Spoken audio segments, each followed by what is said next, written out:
আসসালামু আলাইকুম প্রিয় দর্শক, আমি ফরিদ ভাই। একবার খাই, আরেকবার না খাই, তবু কষ্ট করে ভিডিও বানাই।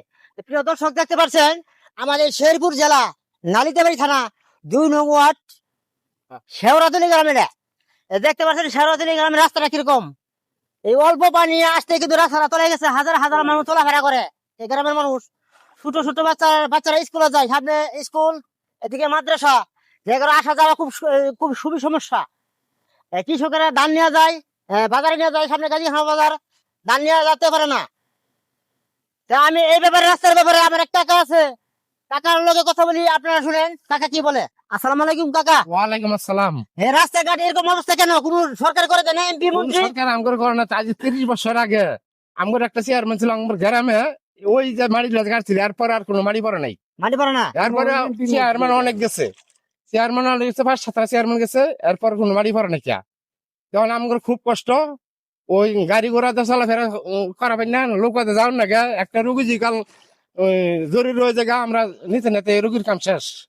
কিন্তু এই যে দেখেন পানির মধ্যে আমরা খারইছি, এই গ্রামের মধ্যে যেগুলো আমরা যাই, তাহলে এখানে পানি ভেঙে কাপড় ভিজে যাও নাকি, খুব কষ্ট। খুব কষ্ট। এখন পোলা পানেরা এই গাড়ো চড়াই নিয়া ওই স্কুলে দেন নাকি। হ্যাঁ, যেমন আমরা এই তলার আছি, এরা যেমন আপনারা দেখেন, রাস্তা আমরা করে দেবেন। প্রিয় দর্শক, দেখতে পাচ্ছেন ইতিমধ্যে আমার একটা কাকা আছে, মুরব্বী কাকা, উনি কথা কিছু বলেন, আপনারা শুনেন কি কথা বলে। আসসালামু আলাইকুম কাকা। আসসালামু আলাইকুম। রাস্তাঘাটের এরকম অবস্থা কেন? কোনো চেয়ারম্যান নাই, মেম্বার নাই, ভাইস চেয়ারম্যান নাই? ভাইস চেয়ারম্যান মেম্বার সবই আছে। সবই আছে, কিন্তু আঙ্গরে তো দেয় না কিরি করে দেন, কেন করে দেন না? করে দেয় নেই। তো কিছু বলেন, বক্তব্য বলেন রাস্তার ব্যাপারে।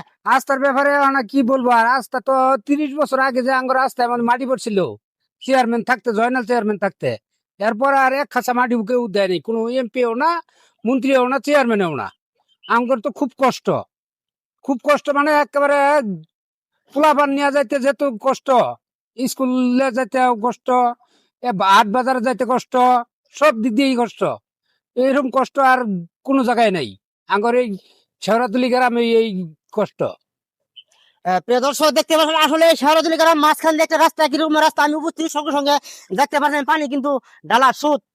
তো এরকম একটা অবহেলিত রাস্তা, গ্রাম, এই পার্শ্ববর্তী গ্রাম মানুষ আসা যাওয়া করতে পারে না, সামনে নদী, এরকম একটা সমস্যা।